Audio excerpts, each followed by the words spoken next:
Dia kebanyakan bertanya-tanya kemana perginya Wang Dong'er. Dong'er, kemana sebenarnya kamu pergi? Bahkan jika kamu sudah melupakan segalanya, setidaknya biarkan aku menemukanmu. Pemimpin tim.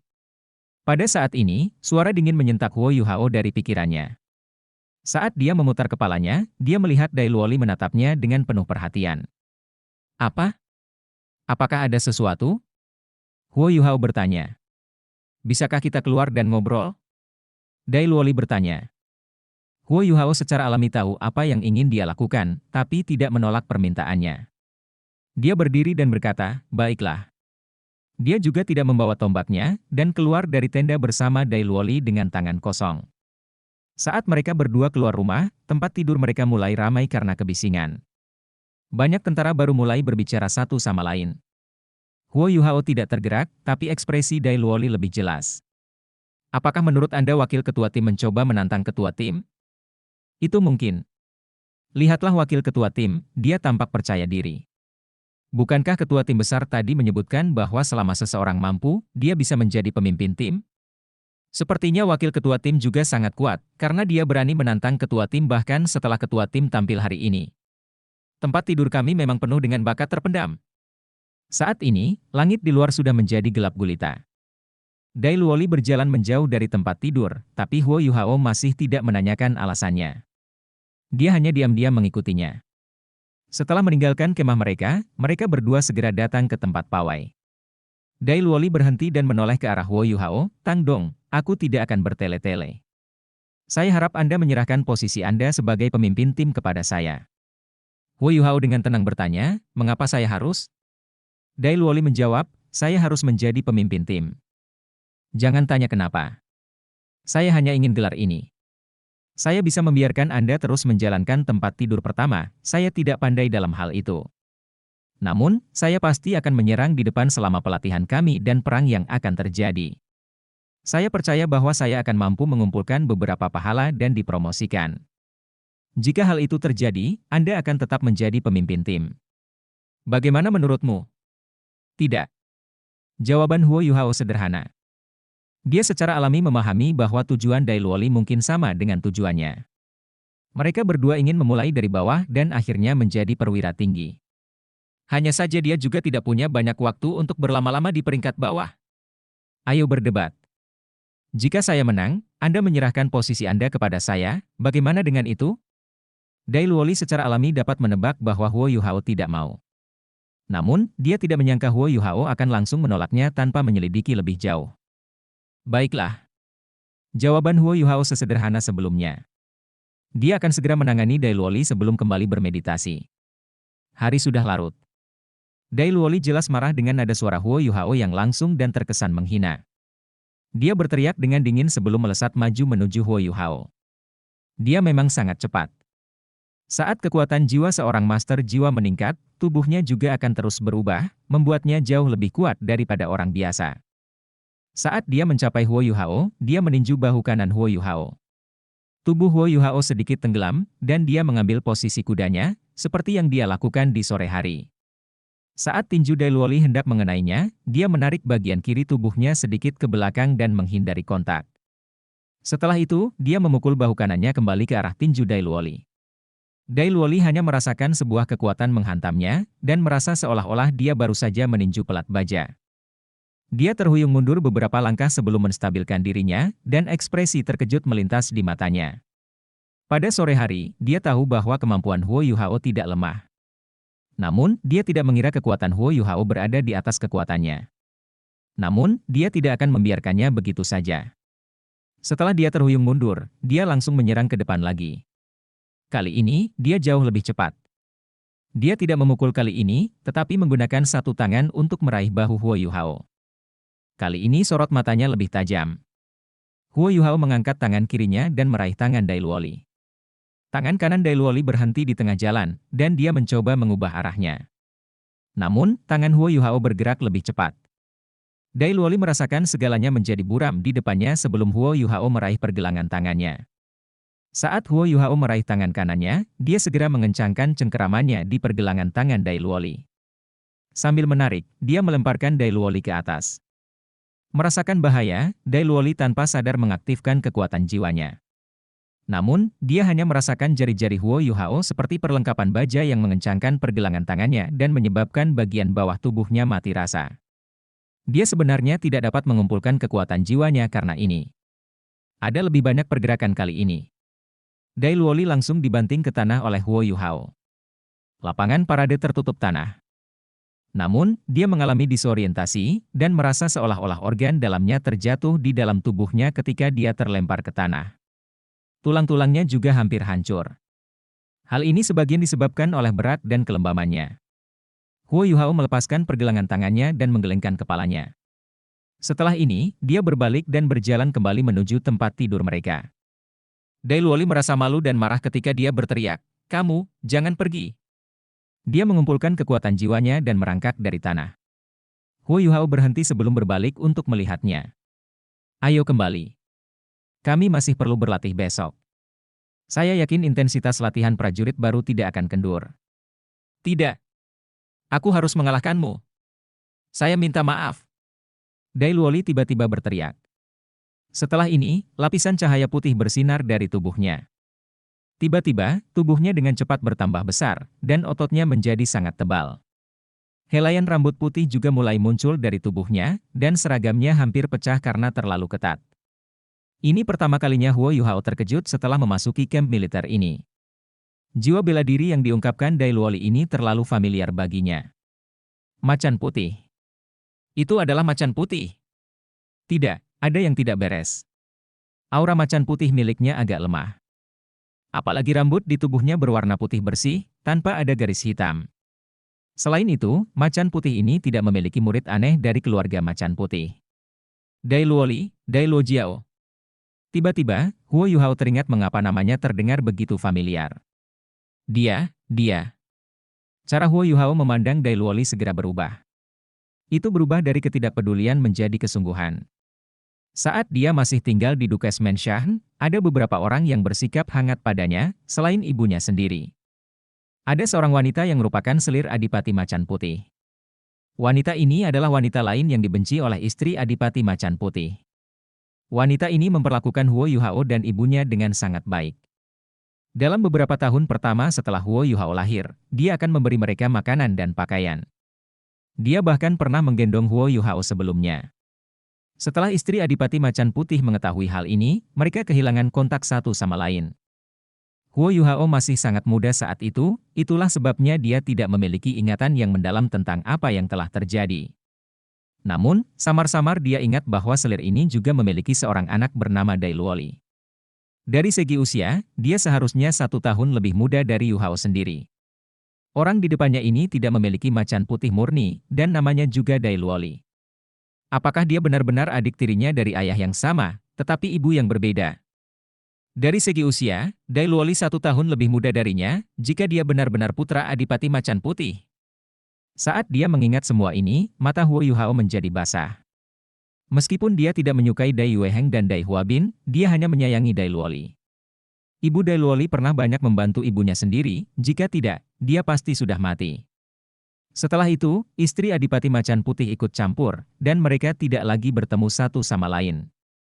Namun, dia tidak akan pernah melupakan kebaikan yang telah ditunjukkannya kepadanya dan ibunya. 3 cincin jiwa muncul dari bawah kaki Dai Luoli. 2 di antaranya berwarna kuning, sedangkan yang terakhir berwarna ungu, kombinasi terbaik yang bisa ia raih. Namun, bakatnya tampak lebih buruk dibandingkan 2 saudara laki-lakinya yang lain, Dai Yueheng dan Dai Huabin. Huo Yuhao akan segera berusia 19 tahun, yang berarti Dai Luoli hampir berusia 18 tahun. Dia hanya memiliki 3 cincin jiwa pada usia 18 tahun. Untuk seorang master jiwa biasa, dia dianggap cukup kuat. Namun, dia dianggap lemah di antara garis keturunan Adipati Macan Putih. Setidaknya, dia tidak bisa unggul di Istana Duk. Saya tidak perlu mengatakan apapun lagi, bukan? Meskipun kamu sangat kuat, dan aku penasaran bagaimana kamu berhasil mencapai kekuatan seperti itu, orang biasa akan selalu menjadi orang biasa. Anda tidak dapat dibandingkan dengan master jiwa seperti saya. Akui kekalahan dan lepaskan posisi Anda sebagai pemimpin tim. Saya akan membantu Anda di masa depan, dan saya juga tidak akan merampas otoritas Anda. Ayo kembali dan beritahu pemimpin tim besar bahwa kita akan berganti posisi. Aku juga tidak akan memberitahu yang lain tentang pengaturan ini. Bagaimana menurutmu? Dai Luoli berkata dengan rasa superioritas. Huo Yuhao mengungkapkan senyuman di wajahnya, dan berpikir, adik laki-lakiku ini tidak cocok menjadi tentara. Dia tidak cukup kejam. Aku tahu itu dari perdebatan kami sebelumnya dan dari kata-kata kekanak-kanakan yang baru saja dia ucapkan. Tentu saja dia bisa melepaskan posisinya sebagai ketua tim. Namun, dia harus mendidik Dai Luoli, karena dia mengetahui bahwa Dai Luoli adalah adik laki-lakinya. Meskipun Huo Yuhao tidak tahu mengapa macan putihnya tidak murni, dia masih bisa membantu Dai Luoli berkembang, mengingat kemampuannya saat ini. Ayo. Huo Yuhao menunjuk ke arahnya. Dai Luoli tidak dapat mempercayainya, saya adalah seorang guru jiwa. Kamu masih berani melawanku? Huo Yuhao tersenyum, Tuan Jiwa tidak terkalahkan. Jika kamu mengalahkanku, aku akan membiarkanmu menjadi pemimpin tim. Dai Luoli mendengus, baiklah kalau begitu. Hati-hati. Saat dia berbicara, dia tiba-tiba menyerang Huo Yuhao. Setelah melepaskan jiwa bela dirinya, kecepatan dan kekuatannya meningkat pesat. Dia adalah penatua jiwa 3 cincin, dan bahkan tidak dianggap sebagai master jiwa tingkat menengah. Namun, dia masih cukup baik. Macan putih miliknya telah bermutasi, tetapi pada akhirnya ia tetap menjadi raja binatang buas. Dia mengeluarkan aura yang kuat, dan kekuatan jiwanya melonjak. Tanpa menggunakan keterampilan jiwa apapun, Dai Luoli mencapai Huo Yuhao pada saat berikutnya, dan meraih bahunya dengan cakar harimau. Huo Yuhao mengerutkan alisnya. Tiba-tiba, dia dengan cepat menarik kaki kanannya ke atas dan menendang dada Dai Luoli. Dia begitu cepat sehingga dia bahkan tampak membentuk bayangan di sepanjang jalan. Cakar harimau Dai Luoli hendak meraih bahu Huo Yuhao ketika dia ditendang sejauh 7 hingga 8 meter, dan jatuh ke tanah sebelum dia bisa menyentuh Huo Yuhao. Huo Yuhao mengerutkan kening dan berkata, apakah Anda mencoba mengalahkan saya dengan keterampilan yang Anda tunjukkan? Master jiwa bukanlah segalanya. Itu masih tergantung orangnya. Saya sekarang adalah lawan Anda, dan menurut saya Anda terlalu lunak. Apakah Anda seorang gadis? Anda. Dai Luoli merangkak dari tanah dan menatap dengan marah. Beraninya kamu mengatakan aku perempuan? Dia menyerang ke depan sekali lagi, dan cincin jiwa pertamanya bersinar. Dia menggunakan perisai macan putih miliknya, yang merupakan keterampilan jiwa pertama yang paling umum dari macan putih. Lapisan cahaya putih bersinar dari tubuhnya dan melindunginya. Kali ini, Huo Yuhao menemukan perbedaan antara macan putih Dai Luoli dan macan putih konvensional. Macan putih konvensional dipenuhi dengan kekuatan dan dominasi setelah melepaskan keterampilan jiwanya. Namun, macan putih Dai Luoli dipenuhi dengan spiritualitas setelah dia melepaskan perisai macan putih miliknya. Aura spiritualnya tiba-tiba menjadi sangat kuat dan menyatu dengan kekuatan jiwanya. Rasanya seolah-olah kekuatan spiritual dan jiwanya telah menyatu. Ini hanya situasi yang terjadi ketika seseorang menggunakan keterampilan bertarung canggih yang diciptakan sendiri. Dai Luoli menyerbu ke arah Huo Yuhao lagi.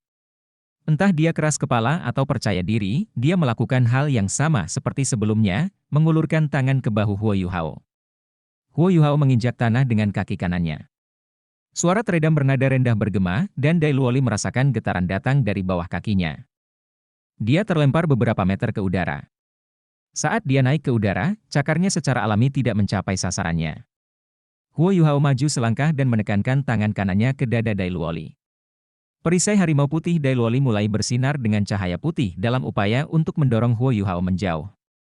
Namun, sayang sekali dia tidak bisa melakukannya di hadapan kekuatan absolut, apalagi kekuatan jiwanya tidak cukup besar. Detik berikutnya, Dai Luoli terbang kembali.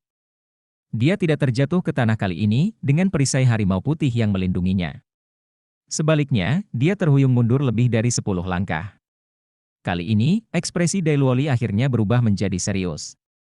Jika kemampuan bertarung Huo Yuhao hanya luar biasa dan dia telah meremehkan lawannya sebelumnya, maka kali ini itu bukan hanya kebetulan. Lawannya bukanlah seorang master jiwa tetapi berhasil memaksanya mundur 2 kali berturut-turut. Kekuatan mengerikan Huo Yuhao tidak bisa diremehkan lagi. Hati-hati. Aku akan serius sekarang. Dai Luoli berteriak. Auranya tiba-tiba berubah, dan rambut putihnya mulai terlihat lebih berkilau. Gelombang spiritual yang dirasakan Huo Yuhao sebelumnya juga menjadi lebih kuat. Dai Luoli melompat maju lagi saat sosoknya melintas. Namun, dia tiba-tiba mengubah arah di udara kali ini dan mendarat di tempat yang diagonal 3 meter di sebelah kiri Huo Yuhao. Dia langsung melompat ke depan lagi, dan kecepatannya melonjak. Dia berubah menjadi proyeksi dan segera meraih ke belakang Huo Yuhao. Dia dengan cekatan meraih bahu Huo Yuhao dengan satu cakar sementara dia meraih pinggang Huo Yuhao dengan cakar lainnya. Entah itu dalam hal kecepatan, kekuatan atau teknik, dia menggunakannya dengan sangat baik kali ini. Huo Yuhao tersenyum tipis. Setidaknya orang ini punya keahlian. Dia tidak berbalik. Dia melambaikan tangannya kembali pada saat yang sama untuk memblokir cakar Dai Luoli dan meraihnya. Dai Luoli tertegun, dan berpikir dalam hati, apakah kamu benar-benar orang biasa tanpa jiwa bela diri yang dapat melawanku dalam hal kekuatan bahkan setelah aku melepaskan jiwa bela diriku? Dia tidak menarik cakarnya. Sebaliknya, dia mengerahkan kekuatannya dan berusaha menyeret Huo Yuhao ke bawah. Huo Yuhao tidak bergerak satu inci pun. Dai Luoli melihat tangan Huo Yuhao memutih sepenuhnya sebelum kekuatan besar menyerbu ke arahnya. Tiba-tiba, dia terlempar dari belakang Huo Yuhao, kembali ke depannya, dan terbang di udara selama beberapa detik. Dai Luoli tidak jatuh seperti dua kali terakhir. Saat dia meraung, cincin jiwa ketiganya bersinar, dan tubuhnya bertambah besar. Itu adalah transformasi Vajra Harimau Putih miliknya. Sosoknya membesar sekali lagi, dan seragam yang dia kenakan terbuka. Rambut di tubuhnya kini ditutupi lapisan emas. Dia mengulurkan cakarnya dan meraih tangan Huo Yuhao. Keras. Inilah satu-satunya perasaan yang dimiliki Dai Luoli. Dia telah menggunakan transformasi Vajra Macan Putih, namun telapak tangan lawannya tampak lebih keras daripada cakarnya. Ini di luar pemahamannya. Bagaimana ini mungkin? Apakah ini tangan manusia? Saat Dai Luoli berusaha mengatasi keterkejutannya, Huo Yuhao menarik tangan kanannya ke belakang sebelum mendorongnya ke depan dengan kuat. Dai Luoli terlempar kembali sekali lagi. Kekuatannya lebih besar dari transformasi Vajra Harimau Putih milikku. Apakah dia masih manusia? Setelah Dai Luoli mendarat di tanah, dia tidak buru-buru menyerang Huo Yuhao. Dia hanya menatapnya dengan saksama dan mencoba mengukurnya. Huo Yuhao dengan tenang berkata, sekarang kamu tahu bahwa jiwa bela diri bukanlah segalanya. Dai Luoli mendengus dan berkata, saya belum memberikan segalanya. Terlebih lagi, hanya teknikmu yang bagus. Anda tidak dapat menembus pertahanan saya. Huo Yuhao tertawa, apakah menurutmu begitu? Apakah kamu benar-benar berpikir aku tidak bisa mengatasi pembelaanmu? Kalau begitu, perhatikan baik-baik. Saat dia berbicara, Huo Yuhao melakukan langkah pertama untuk pertama kalinya dalam pertarungan ini. Dia menyerang Dai Luoli dengan langkah panjang. Dia masih tidak menggunakan kekuatan jiwa apapun, tapi dia sudah cukup cepat. Dai Luoli menatapnya dengan tajam, dan cahaya keemasan dari tubuhnya menjadi semakin kuat. Melihat Huo Yuhao hendak menghubunginya, Dai Luoli ingin mengerahkan kekuatannya. Namun, Huo Yuhao tiba-tiba menghilang di hadapannya. Dai Luoli merasakan sebuah tangan besar mencekik lehernya. Bahkan sebelum dia sempat meronta, perasaan kesemutan dan mati rasa yang kuat menyebar ke seluruh tubuhnya. Kekuatan jiwanya tidak dapat beredar lagi, dan rambut di tubuhnya dengan cepat memudar. Dia kembali ke penampilan aslinya dalam sekejap. Tentu saja saat ini masih ada beberapa pecahan kain di tubuhnya yang membantu menutupi bagian vital tubuhnya. Huo Yuhao mengayunkan tangannya dan melemparkan Dai Luoli ke satu sisi. Dia menggelengkan kepalanya dengan lembut saat dia menatapnya sebelum dia berjalan kembali menuju tempat tidur mereka. Tunggu aku di sini. Aku akan mengambilkan pakaian untukmu. Dai Luoli tertegun saat dia melihat Huo Yuhao perlahan pergi. Dia tampak kehilangan fokus di matanya, dan rasa frustrasi yang tak terlukiskan menyebabkan dia menjadi pucat. Penilaian Huo Yuhao benar. Dia memang putra bungsu dari Adipati Macan Putih Dai Hao. Ini berarti dia adalah adik tiri Huo Yuhao. Ketika dia masih muda, jiwa bela dirinya telah bermutasi. Meskipun macan putihnya telah terbangun, itu berbeda dengan macan putih Dai Yueheng dan Dai Huabin. Ibu Dai Luoli sangat tertekan di Istana Adipati, meskipun statusnya sedikit lebih tinggi dibandingkan Ibu Huo Yuhao, kondisinya tidak jauh lebih baik. Dai Luoli selalu ingin menjadi guru jiwa yang kuat. Dia tidak kalah pekerja kerasnya dengan Dai Yueheng dan Dai Huabin. Namun, berkultivasi dengan jiwa bela diri yang bermutasi jauh lebih sulit dari yang diharapkan. Dia tidak bisa masuk Akademi Shrek karena dia tidak mencapai peringkat 20 pada saat dia berumur 12 tahun. Dia adalah putra Adipati Macan Putih. Mengingat karakter Dai Hao, bagaimana dia membiarkannya masuk melalui jalur belakang? Dalam keadaan seperti itu, dia hanya bisa bekerja keras dalam kultivasinya. Namun, dia sudah akan berusia 18 tahun, namun kekuatan jiwanya hanya berada di peringkat 32. Dia sudah dianggap cukup baik di antara para master jiwa biasa dan mampu menjadi penatua jiwa sebelum dia berusia 20 tahun, yang berarti tidak semua harapan hilang. Sayangnya dia bukanlah master jiwa biasa. Dia adalah putra Adipati Macan Putih. Kultivasinya tidak banyak dipuji. Dai Hao juga sangat sibuk dengan urusan militer dan tidak punya waktu untuk membimbingnya. Untuk mencari terobosan dan menjadi sekuat ayahnya, Dai Luoli diam-diam meninggalkan rumahnya dan bergabung dengan militer. Tentu saja, ada alasan yang lebih penting mengapa dia ada di sini. Dai Luoli hanya merasa seolah-olah semua harapannya telah padam saat dia duduk dalam keadaan linglung di tanah.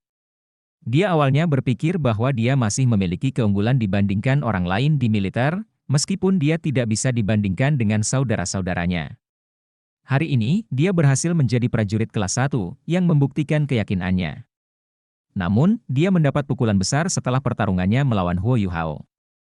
Dia bahkan tidak bisa mengalahkan orang biasa, meskipun dia menggunakan keterampilan jiwa 1000 tahun. Harapan apa lagi yang masih dia miliki? Jangankan menjadi pahlawan seperti ayahnya, dia bahkan tidak memenuhi syarat untuk menjadi pemimpin tim kecil. Saat dia sedang membayangkan sesuatu, Huo Yuhao kembali dengan seragam militer. Ganti menjadi ini. Dia menyerahkan seragam itu kepada Dai Luoli. Dai Luoli hanya duduk di tempatnya tanpa bereaksi. Huo Yuhao tersenyum dan duduk di sampingnya. Apakah kamu tidak yakin, atau apakah ini pukulan yang terlalu besar bagimu setelah kalah dariku? Huo Yuhao bertanya. Dai Luoli tetap diam. Huo Yuhao berkata, jika Anda tidak yakin, saya menyambut Anda untuk menantang saya kapan saja. Saya akan membiarkan Anda menjadi pemimpin tim kecil jika Anda bisa mengalahkan saya, kapanpun Anda mau. Jika ini merupakan pukulan besar bagi Anda, saya hanya punya satu pertanyaan untuk ditanyakan, berapa umur Anda? Apa yang diandalkan pria di dunia ini? Pria tidak mengandalkan kepengecutan, tapi ketahanan. Kalau tidak bisa tangguh, bagaimana bisa memenuhi syarat menjadi tentara? Jika Anda tidak bisa mengalahkan saya, bukankah Anda akan bekerja keras untuk mengejar ketinggalan? Anda hanya akan dianggap sebagai sampah jika Anda menyerah begitu saja pada diri sendiri seperti ini, kamu akan tersingkir oleh dunia ini. Kalau begitu, lebih baik Anda kembali ke rumah, membeli sebidang tanah, dan mulai mengolahnya. Anda masih bisa menjalani kehidupan yang stabil. Dai Luoli memutar kepalanya dan menatap Huo Yuhao. Ekspresi Huo Yuhao terlihat sangat santai saat ini. Dia tidak memiliki perasaan apapun terhadap kemarahan yang dirasakan Dai Luoli saat ini terhadapnya. Aku akan mengalahkanmu suatu hari nanti. Dai Luoli mengepalkan tangannya. Huo Yuhao terkekeh. Jika kamu bisa mengalahkanku suatu hari nanti, kamu pasti akan menjadi orang sukses. Dai Luoli mencemooh, jadi bagaimana jika aku mengalahkanmu? Saya harus menjadi Tito Uldouluo. Anda bahkan bukan seorang master jiwa. Bagaimana kamu bisa menjadi targetku? Huo Yuhao berkata, jangan terlalu ambisius. Kalahkan aku dulu. Saat dia berbicara, dia menyerahkan seragam yang dia pegang lagi. Kali ini Dai Luoli mengambil seragamnya dan segera berpakaian. Setelah itu, dia melompat. Saya terganggu hari ini. Aku akan menantangmu lagi besok. Setelah dia selesai berbicara, dia mulai berjalan kembali menuju kemah mereka. Huo Yuhao berkata di belakangnya, tidak apa-apa jika kamu ingin menantangku.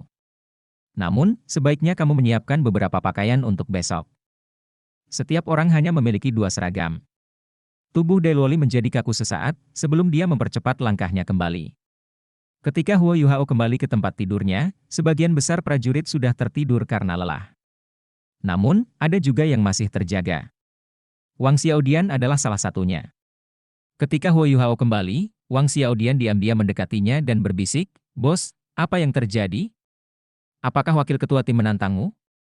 Huo Yuhao mengangguk. Wang Xiaodian terkekeh dan berkata, saya tahu Anda menang. Huo Yuhao tertawa ketika dia bertanya, bagaimana bisa? Wang Xiaodian menjawab, wakil ketua tim memasang ekspresi muram ketika dia kembali. Setelah itu, dia menutupi dirinya dengan selimut dan hanya duduk di tempat tidurnya. Saya tidak tahu apa yang dia lakukan. Huo Yuhao menjawab, baiklah. Anda harus pergi dan tidur. Latihan besok tidak akan mudah.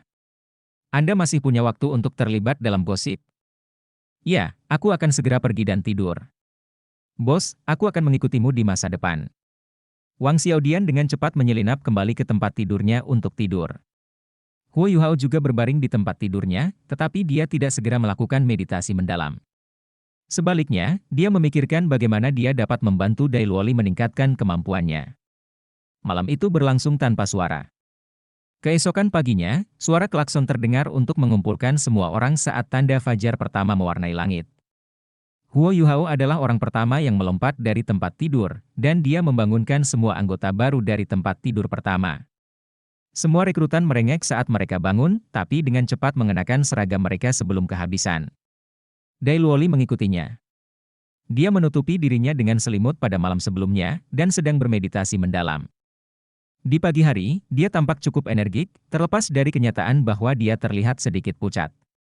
Dia bahkan tidak melirik ke arah Huo Yuhao, dan langsung meninggalkan tempat tidur mereka. Pelatihan awal untuk rekrutmen itu sederhana dan membosankan. Entah itu lari atau latihan. Sore harinya, ada seseorang dari Departemen Hukum Militer yang datang untuk berbicara dengan mereka tentang hukum militer. Para rekrutan kelelahan setelah seharian melakukan ini. Setelah makan malam, bahkan Wang Xiaodian yang energik pun langsung tertidur. Huo Yuhao dan Dai Luoli adalah pengecualian. Setelah makan malam, Huo Yuhao menunjuk ke arah Dai Luoli ketika langit sudah benar-benar gelap, dan sebelum Dai Luoli bisa mengeluarkan tantangan. Dia tersenyum dan berkata, "Ayo pergi. Aku akan memberimu kesempatan lagi hari ini. Ayo pergi." Dai Luoli segera melompat. Sebagai seorang master jiwa, pelatihan rekrutmen tidak terlalu melelahkan baginya. Mereka berdua meninggalkan camp dan pergi ke lapangan parade sekali lagi. Untuk mencegah deteksi, Huo Yuhao menyeret Dai Luoli ke sudut lapangan parade. "Ayo." Huo Yuhao menunjuk ke arah Dai Luoli. Dai Luoli merenungkan pengalaman pahit kemarin sambil melanjutkan latihannya di siang hari. Dia memikirkannya sepanjang hari. Dia percaya bahwa dia kalah dari Huo Yuhao karena dia ceroboh. Dia tidak akan mengulangi kesalahan yang sama 2 kali. Inilah sebabnya dia sangat berhati-hati hari ini. Menurutnya, dia tidak akan kalah dari Huo Yuhao jika dia lebih berhati-hati. Namun, benarkah demikian? Huo Yuhao tidak memiliki niat untuk memulai serangan, dan karena itu Dai Luoli harus menjadi orang yang proaktif. Setelah mengamati dengan seksama, dia merasa bahwa Huo Yuhao memiliki banyak kekurangan. Cincin jiwa keduanya bersinar, dan seberkas cahaya putih keluar dari mulutnya menuju Huo Yuhao. Itu adalah gelombang cahaya sengit macan putih miliknya. Ketika gelombang cahaya Fierce macan putih miliknya ditembakkan, ia berbentuk lingkaran cahaya dan menyebar. Dalam hal kekuatan ofensif, Fierce Light Wave miliknya secara alami lebih lemah daripada Fierce Light Wave milik Dai Yueheng atau Dai Huabin. Namun, Fierce Light Wave miliknya mencakup area yang lebih luas, dan bahkan membawa serangan tipe spiritual. Sangat disayangkan bahwa tidak ada seorang pun di level yang sama yang dapat menandingi Huo Yuhao dalam hal kekuatan spiritual, yang berarti bahwa Dai Luoli secara alami juga lebih rendah daripada Huo Yuhao dalam aspek ini. Sosok Huo Yuhao bersinar, dan dia langsung berubah menjadi ilusi di mata Dai Luoli. Dai Luoli tercengang.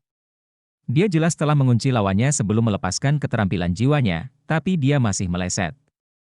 Huo Yuhao segera muncul kembali di depannya. Saat Yuhao berjongkok, cakar harimau Dai Luoli menjulur, dan dia mencakar dada Huo Yuhao.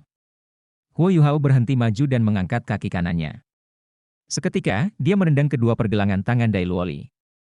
Saat tangan Dai Luoli mati rasa, Huo Yuhao menendang lagi, dan Dai Luoli terlempar ke udara sebelum dia jatuh ke tanah 5 meter jauhnya. Dai Luoli mampu menerima pukulan setelah melepaskan macan putihnya, dan dia telah memikirkan bagaimana dia bisa menghadapi Huo Yuhao sepanjang hari. Adapun Huo Yuhao, dia memikirkan cara tercepat untuk membuat adiknya lebih kuat.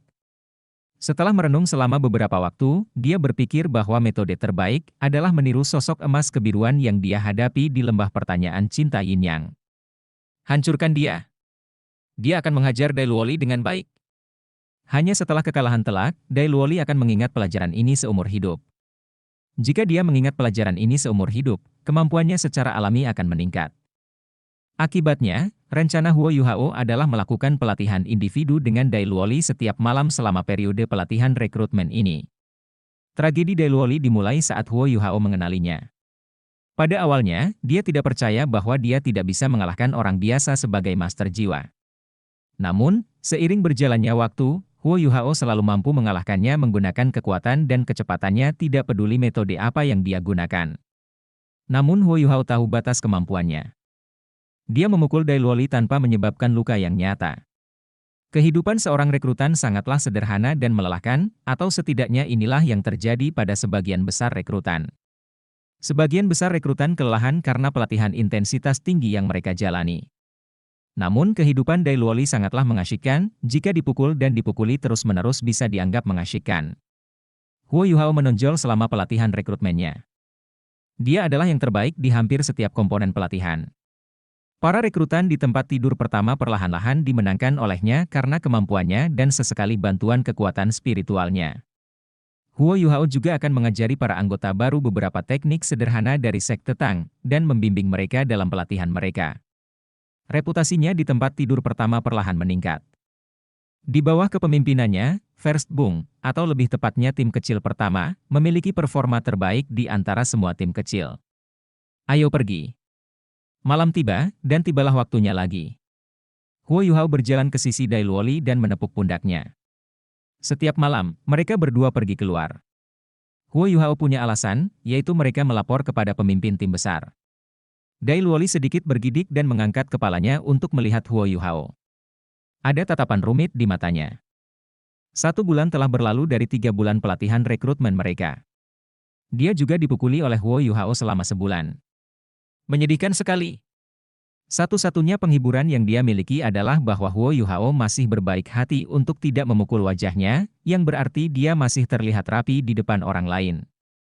Namun, rasanya tidak enak kalau dihajar selama sebulan. Setiap kali Dai Luoli melihat senyum ramah di wajah Huo Yuhao, dia tidak bisa menahan diri untuk tidak bergidik. Rasanya seperti mimpi buruk yang berulang setiap malam seperti ini. Aku tidak pergi. Dai Luoli menepis tangan Huo Yuhao. Huo Yuhao duduk di samping tempat tidurnya dan tersenyum, kenapa? Apakah kamu membuat ulah? Dai Luoli memelototinya, tapi tidak mengatakan apa-apa. Huo Yuhao menghela nafas pelan. Tidak apa-apa jika kamu tidak ingin pergi. Saya akan mencari pemimpin tim besar dan memberitahunya bahwa Anda adalah seorang master jiwa. Dia berbicara dengan sangat lembut sehingga hanya Dai Luoli yang bisa mendengarnya dengan jelas. Anda. Dai Luoli menatap tajam ke arah Huo Yuhao. Huo Yuhao tersenyum, saya punya karung pasir untuk ditinju setiap malam. Itu menjadi kebiasaan yang menyenangkan bagi saya. Anda akan mengalahkan saya jika Anda mampu. Mengapa orang besar sepertimu bertingkah seolah-olah kamu seorang pengecut? Sekali lagi. Dai Luoli menutup matanya karena kesakitan. Ini bukan pertama kalinya dia menolak Huo Yuhao. Namun, Huo Yuhao akan mengancamnya dengan kerentanannya setiap saat. Meskipun dia tahu bahwa dia tidak boleh ditipu, identitasnya sebagai master jiwa adalah pedang bermata dua. Jika dia tidak bisa mengalahkan orang biasa, seperti Huo Yuhao, bagaimana dia bisa berani memberitahu siapapun bahwa dia adalah seorang master jiwa? Ayo pergi. Dai Luoli tiba-tiba berdiri, marah ketika dia berjalan keluar dari tempat tidur mereka. Huo Yuhao tersenyum sambil mengikutinya. Dia bahkan berinisiatif meraih bahu Dai Luoli dan menyeretnya menuju lapangan parade. Setelah beberapa langkah, Huo Yuhao mengangkat kepalanya sedikit dan menunjukkan senyuman di wajahnya. Memang benar mereka saling kenal. Dengan menggunakan kekuatan rohaninya, dia memperhatikan kemana mereka berjalan. Huo Yuhao membawa Dai Luoli ke tempat lama yang sama, sudut terpencil dari lapangan parade. Dai Luoli meronta dan mendorong tangan Huo Yuhao. Bahkan sebelum mengatakan apapun, dia menendang ke arah kepala Huo Yuhao. Dia membenci Huo Yuhao. Huo Yuhao tidak hanya memukulinya setiap hari, tetapi dia bahkan menggunakan kata-kata untuk membuatnya gelisah. Huo Yuhao melambaikan tangan kanannya dan memblokir kaki Dai Luoli. Kaki kanannya ditendang dengan sangat cepat dan halus, berhasil mengenai pergelangan kaki penyangga Dai Luoli. Dai Luoli kehilangan keseimbangan dan terjatuh ke belakang. Namun, dia melepaskan macan putihnya saat dia terjatuh ke belakang, menopang dirinya dengan tangan kanannya sebelum menopang dirinya kembali. Setelah ini, dia menembakkan gelombang cahaya sengit harimau putih ke arah Huo Yuhao. Huo Yuhao sudah bisa menebak apa yang dia coba lakukan. Saat Dai Luoli melepaskan gelombang cahaya sengitnya, Huo Yuhao menghilang dan entah bagaimana tiba di sisi Dai Luoli. Dia menebas dengan kaki kanannya, mengarah ke dada Dai Luoli. Dai Luoli meraung, dan cincin jiwa ketiganya dilepaskan bahkan sebelum dia selesai menggunakan Fierce Light Wave miliknya. Tubuhnya melebar pesat, dan cakarnya bersilangan saat menebas kaki kanan Huo Yuhao. Cakarnya sangat tajam, dan jelas dia ingin merobek kaki kanan Huo Yuhao hingga berkeping-keping. Ah, seruan lembut terdengar dari jauh.